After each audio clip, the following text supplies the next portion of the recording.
Students and मेरे सारे के सारे फ्रेंड्स जो मेरी वीडियोस को देखते हैं, सभी को जय श्री कृष्णा। सबसे पहले आप सभी को वर्ल्ड योगा डे की बहुत बहुत शुभकामनाएं। और आज के इस वीडियो में हम डिस्कस करने वाले हैं कि आखिर वर्ल्ड योगा डे या विश्व योग दिवस क्यों मनाया जाता है, या इससे जुड़ी हुई जितनी भी सारी की सारी बातें उनको हम शॉर्ट में समझेंगे। और इसके अलावा मैं आपको बताऊंगा एक ऐसा मेडिटेशन, एक ऐसा ब्रीथिंग एक्सरसाइज या प्राणायाम जो कि एक स्टूडेंट की लाइफ के लिए टर्निंग पॉइंट की तरह काम करता है। अगर स्टूडेंट उसको 30 डेज तक मेरे अकॉर्डिंग अगर वो करते हैं उसको, तो मैं खुद इस चैलेंज को एक्सेप्ट करता हूँ कि आप जो बेनिफिट उसके लिए एक्सपेक्ट कर रहे होंगे उससे ज़्यादा ही बेनिफिट आपको मिलेगा।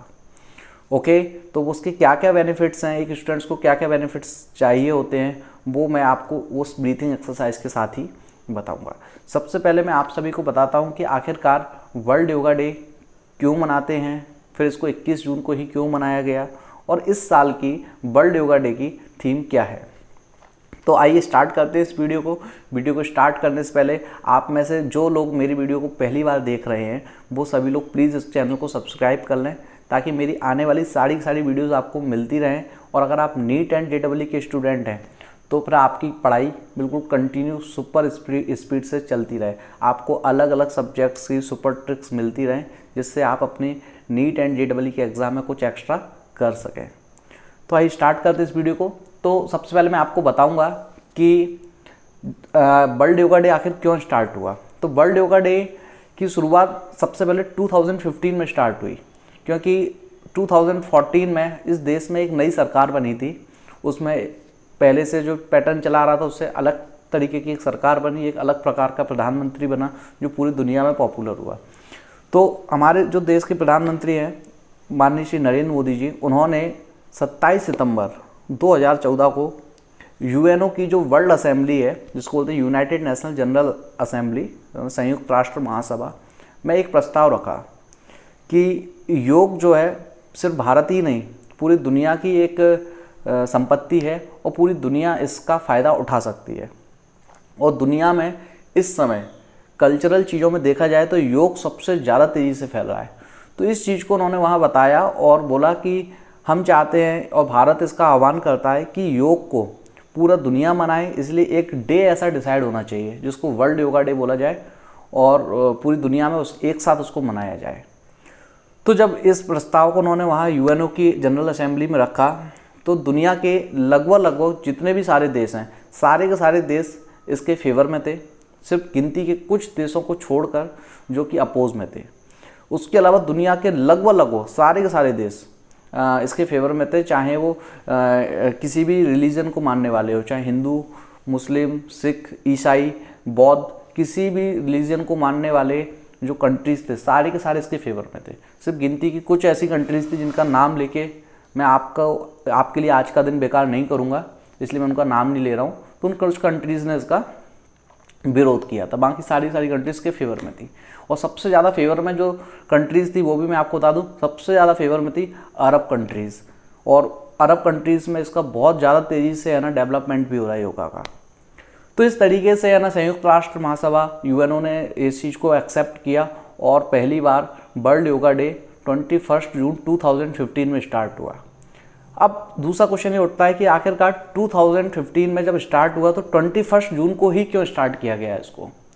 तो ये बात भी उस टाइम पे प्रधानमंत्री नरेंद्र मोदी जी ने ही बोली थी कि 21 जून को भारतीय संस्कृति के अनुसार समर संक्रांति पड़ती है, मतलब ग्रीष्म संक्रांति पड़ती है। जैसे कि 14 जनवरी को जो पड़ती है वो हमारी सर्दियों में पड़ती है तो उसको शीत संक्रांति बोलते हैं, और अभी जो पड़ती है उसको ग्रीष्म संक्रांति बोलते हैं। इस ग्रीष्म संक्रांति में एक बहुत बड़ा चेंज होता है जो कि शीत संक्रांति जो विंटर संक्रांति होती है उसके बिल्कुल अपोजिट होता है।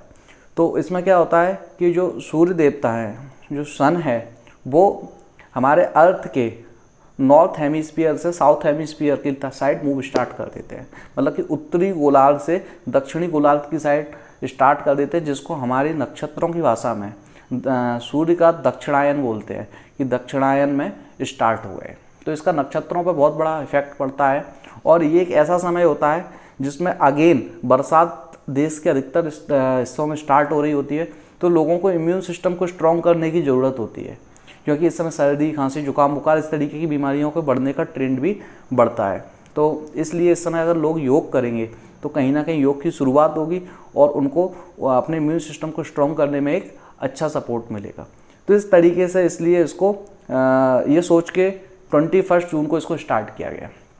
अब इसका जो एक लोगो है जो आपको साइड में स्क्रीन में दिख रहा है, उसमें भी आप देखेंगे कि इसमें सूर्य को बनाया गया है, और जो उसमें जो सूर्य को बनाया गया है तो उसका कारण यही है कि योग में सूर्य की शक्ति को सबसे बड़ी शक्ति माना जाता है।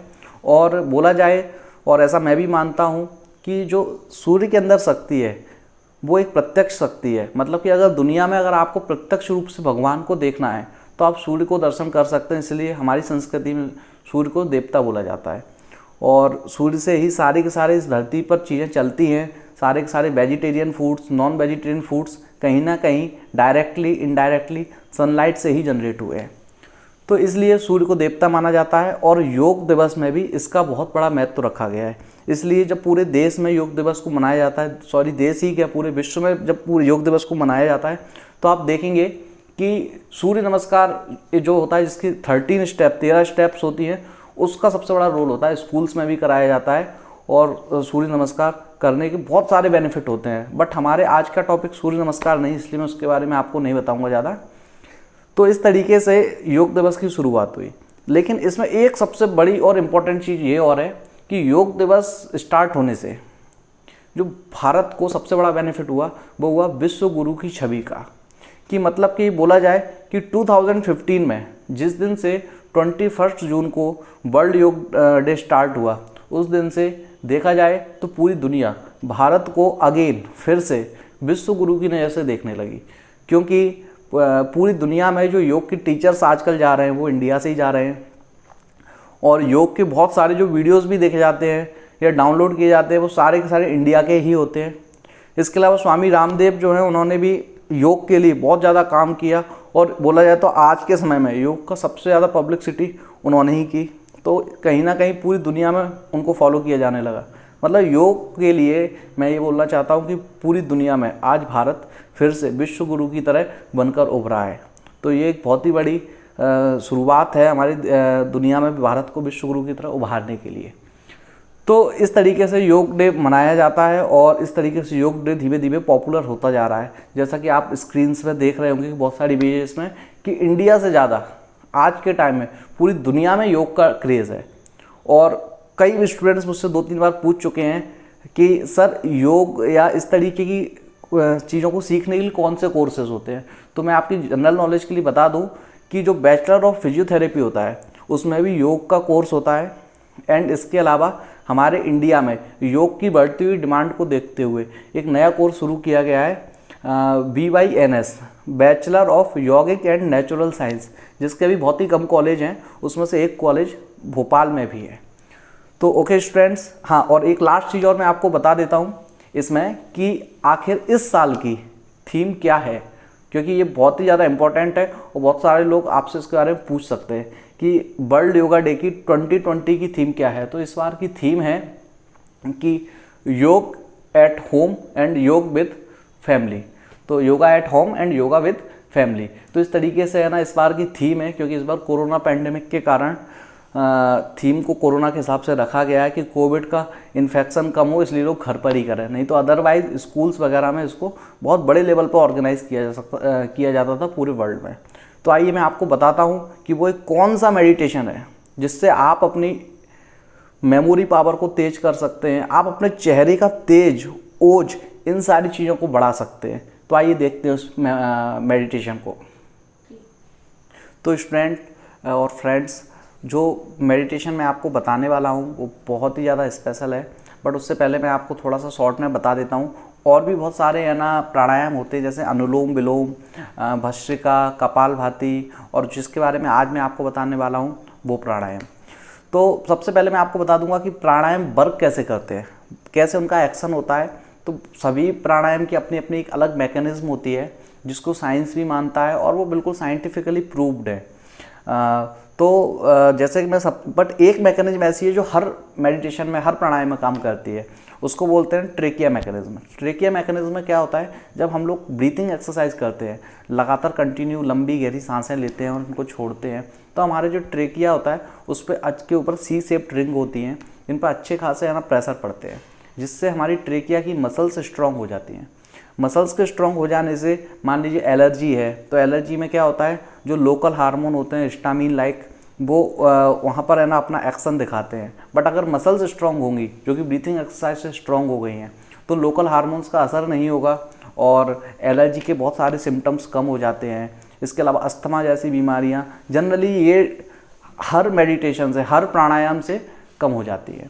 इसके अलावा कपालभाति प्राणायाम जो होता है उसमें पेट के मूवमेंट होते हैं। इन एब्डोमिनल मूवमेंट से पेट से रिलेटेड बहुत सारी डिजीज़ में बेनिफिट मिलता है। यहाँ तक कि एलर्जिक डिजीज़ जो होती है, खाने वाली एलर्जी, जैसे ग्लूटेन से एलर्जी है, इस तरीके की डिजीज़ में भी बहुत बेनिफिट मैंने देखा है। यहाँ तक कि एक और बेनिफिट जो मेरी आंखों देखा हुआ है कि कपालभाति प्राणायाम कोई फीमेल अगर 6-6 महीने तक करती है लगातार, तो जो फाइब्रॉइड की प्रॉब्लम होती है यूट्रस में, जिसके लिए आजकल मेरे ख्याल से 40-50% फीमेल्स को स्टेरेक्टोमी करानी पड़ती है, मतलब यूट्रस को रिमूव करवाना पड़ता है। तो मैंने ऐसा पेशेंट भी खुद देखा है कि फाइब्रॉइड डिज़ोल्व हो गया या वो हट गया। तो इसलिए बहुत ही ज़्यादा इम्पोर्टेंस रखते हैं ये सारे के सारे प्राणायाम। और आज मैं अब आपको जो बता रहा हूँ वो है हमारा भ्रामरी प्राणायाम। ये भ्रामरी प्राणायाम स्टूडेंट्स के लिए एक वरदान है। इस प्राणायाम में को अगर कोई भी स्टूडेंट, अभी मैं उसका तरीका बताऊंगा कि कैसे करना है और उसके छोटे से कुछ रूल्स हैं, उनको फॉलो करता है, तो मैं आपको इस बात का चैलेंज देता हूं कि उस स्टूडेंट की मेमोरी पावर बहुत ही ज़्यादा अच्छी हो जाएगी, क्योंकि एक स्टूडेंट के लिए सबसे ज़्यादा इंपॉर्टेंस मेमोरी पावर रखती है। दूसरी उसकी कैरिंग कैपेसिटी, मतलब कि उसको कितना जल्दी वो कैच कर लेता है, कितना ज़्यादा वो माइंड में कैरी कर पाता है, तो बहुत अच्छी कैचिंग कैपेसिटी भी उसकी हो जाती है। और एक जिसको हम बोलते हैं तेज, चेहरे पे तेज होना चाहिए, जिससे एक्टिविटी दिखे, एक रियलिस्टिक हीरो की तरह उसमें अंदर तेज दिखे, तो वो जिसको ओज तेज बोलते हैं, वो चीज़ भी है ना इस भ्रामरी प्राणायाम से मिलती है। तो हर स्टूडेंट को ये करना चाहिए। यहाँ तक कि मैं तो बोलता हूँ एक छोटे से बच्चे से इसको स्टार्ट करवाना चाहिए। इससे हमारी पीनियल ग्लैंड स्ट्रॉन्ग होती है बच्चों में, और बड़ों में है ना जब पिट्यूटरी ग्लैंड के बहुत सारे ऐसे हार्मोन्स होते हैं जो कि है ना दूसरे तरीके की सेक्स डिजीज़ को भी बढ़ाते हैं, तो वो सारी की सारी चीज़ों को, और इसके अलावा बहुत सारी ऐसी डिजीज़ हैं जो है ना स्टूडेंट्स को गलत डायरेक्शन में ले जाती हैं, उन सारी चीज़ों पे भी ये प्राणायाम कंट्रोल करता है। तो आइए मैं आपको दिखाता हूँ कि कौन सा है वो प्राणायाम, भ्रामरी प्राणायाम, और कैसे करते हैं। तो 2 मिनट में आप इसको सीख जाएंगे। तो सबसे पहले इसको करने के लिए अपन को क्या करना पड़ेगा, पहले अपन को इस तरीके की एक मुद्रा लेनी पड़ेगी। इस तरीके की मुद्रा को हम बोलते हैं जनरली कमल आसन या पद्मासन। तो जनरली स्कूल में बच्चे बैठते भी हैं, और इसको सुखासन भी बोलते हैं। और पद्मासन जो होती है वो जनरली इसको पालती को मार के, जो पालती को टाइट करके अपन लगाते हैं। मैं आपको करके दिखा देता हूँ। इस तरीके से पद्मासन लगाते हैं। तो अगर आप इस तरीके की लगाना चाहते तो इस तरीके की लगा लीजिए, और अगर आप नॉर्मल रखना चाहते तो उसको सुखासन बोलते हैं, वो भी एक योग है, उसमें बैठ सकते हैं। इसमें बैठने के बाद आपको क्या करना है कि एक लंबी गहरी सांस लेना है, एक लंबी गहरी सांस लेना है, और उस लंबी गहरी सांस के बाद उसको छोड़ना है कुछ समय रोकने के बाद, और नाक से छोड़ना है, और नाक से ओम का उच्चारण करना है। मैं आपको एक बार करके दिखाता हूँ कैसे आपको करना है, फिर शॉर्ट में उसके छोटे छोटे से 2-3 रूल्स हैं वो आपको बता देता हूँ। तो देखते हैं कैसे करेंगे इसको।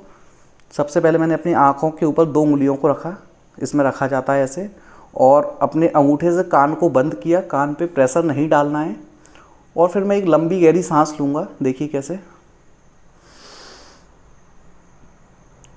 और कुछ सेकंड इस सांस को रोकने के बाद अपनी नाक से ओम का उच्चारण करूँगा। तो इस तरीके से मैं आपको पूरा स्टेप एक बार में करके दिखाऊँगा। तो देखते हैं कैसे करेंगे।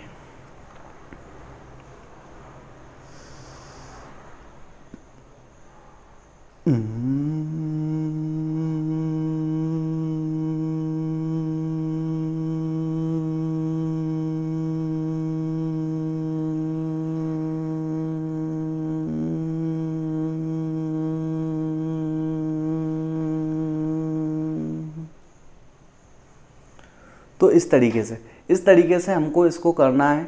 इसमें आप ध्यान रखें कि ज़रूरी नहीं कि आप सांस को बहुत लंबा छोड़ें, अपने आप से कंपटीशन करें कि मुझे तो इतने सेकंड तक करना है। तो आप बहुत कूल होकर इसको है ना सांस को छोड़ें और नाक से ओम की ध्वनि को निकालें। ये ओम की ध्वनि जो है दुनिया की सबसे डिफरेंट फ्रिक्वेंसी वाली ध्वनि होती है, और जब ये हमारे इसको हम बोलते हैं तो इससे हमारी, मैंने अभी आपको बताया, हमारी पिट्यूटरी ग्लैंड जो होती है उस पर है ना इसके वाइब्रेशंस जाते हैं, और हमारे अंदर बहुत सारे ऐसे हार्मोन्स होते हैं जो इंसान को गलत डायरेक्शन में ले जाते हैं। बहुत सारी गलत डिजीज़ उससे हो जाती हैं, उन डिजीज़ को भी वो कंट्रोल करते हैं। जैसे पिट्यूटरी ग्लैंड की बहुत सारी एक्टिविटीज़ में थोड़ा थोड़ा चेंजमेंट आता है। तो इस तरीके से आपको ये मेडिटेशन कितनी बार करना है वो मैं आपको बता देता हूँ। आपको ये मेडिटेशन पर डे सुबह, अगर आप चाहते हैं कि आपको 1 महीने के अंदर इसका बेनिफिट 100% दिखे, तो 2-3 बातों को आप ध्यान रखना कि एक तो पर डे इसको 30 मिनट्स तक कीजिए, 1 महीने तक आप 30 मिनट तक आप कंटिन्यू कीजिए, करते रहिए। फिर उसके अलावा कभी भी इस मेडिटेशन को अपन को कुछ खा के नहीं करना है, और खाली ज़मीन पर नहीं बैठना है, बेड पर भी नहीं बैठना है, सोफे पर भी नहीं बैठना है। कुछ ज़मीन पर बिछाएं, और जिस चीज़ को बिछाएं वो प्लास्टिक का ना हो। तो आप जैसे कपड़े का कुछ ले सकते हैं, चटाई ले सकते हैं, इस तरीके की चीज़ पर बैठ के आप इसको करें। खाली पेट करें, और ऐसा भी नहीं कि बहुत ज़्यादा पानी पी लें। अगर पानी पीना तो हल्का फुल्का पी के कर सकते हैं, और इसको 30 मिनट्स तक आपको करना है। तो मैं आपको चैलेंज दे रहा हूँ कि आपको 1 महीने के अंदर इसके बेनिफिट्स दिखने लगेंगे। बाकी मैं ये बोलूँगा, अगर आप 30 मिनट नहीं कर पा रहे हैं तो आप 20 मिनट कीजिए, या एटलीस्ट इसको 10 मिनट्स तो कीजिए ही कीजिए। अगर आप एक स्टूडेंट हैं, और अगर आप एक पेरेंट हैं, तो आप अपने बच्चे को अभी से इस मेडिटेशन को कराने की आदत डालिए। इसके अलावा एक जो बहुत ही कॉमन चीज़ होती है, जो कि हर मेडिटेशन के पीछे छिपी होती है, हर प्राणायाम के ऊपर पीछे छिपी होती है, वो है श्रद्धा। अगर आप इनके बेनिफिट्स को लेना चाहते हैं तो आपको अपने मन में एक चीज़ जरूर रखनी पड़ेगी, वो है श्रद्धा। आपको ये सारे काम श्रद्धा भाव से करने होंगे। मतलब ऐसा नहीं कि है ना आप एक इसकी कीमत की तरह कर रहे हैं कि मुझे बेनिफिट मिलेगा इसलिए मैं कर रहा हूँ। अगर आप ऐसी सोच के साथ रखेंगे तो इनका गलत इफेक्ट भी हमारी बॉडी पर पड़ता है। इसलिए इनको बहुत ही कूल होकर शांति मन से आप इनको करें, और बिल्कुल बेनिफिट का लालच ना रखें। मैं आपसे बोल रहा हूँ एश्योर होकर कि आपको बेनिफिट्स मिलेंगे, बट आप इसका लालच ना रखें। आप बस इसको कीजिए और आप देखिए, और आप इसको कंटिन्यू करेंगे तो आपके अंदर बहुत ही अच्छा पर्सनैलिटी में निखार आएगा। और उसके अलावा आपकी मेमोरी पावर, आपकी catching power, carrying capacity, mind की बहुत सारी चीज़ों में आपको इम्प्रूवमेंट देखने को मिलेगा। ओके, वीडियो बहुत ज़्यादा लंबा हो जाएगा, इसलिए मैं इसके बारे में बहुत ज़्यादा नहीं बता रहा हूँ अभी। बट अगर आपके मन में ऐसी कोई क्वेरीज़ हैं दूसरे मेडिटेशन से रिलेटेड कि किस कंडीशन में हमको क्या करना चाहिए, तो मैंने इनका एक छोटा मोटा बहुत अच्छा सा कोर्स कर रखा हुआ है, तो आप मुझसे पूछ सकते हैं कमेंट में। और स्क्रीन पे जो मैं एक नंबर दे रहा हूँ वो मेरे ऑफिस का नंबर है, आप इस पर भी व्हाट्सएप करके अपनी कोई भी क्वेरी पूछ सकते हैं। आपको मेरा वीडियो अच्छा लगा हो तो आप प्लीज़ इसको लाइक कीजिए, सब्सक्राइब कीजिए मेरे चैनल को, एंड प्लीज़ इसको शेयर ज़रूर कीजिए। ओके, थैंक यू, नमस्ते।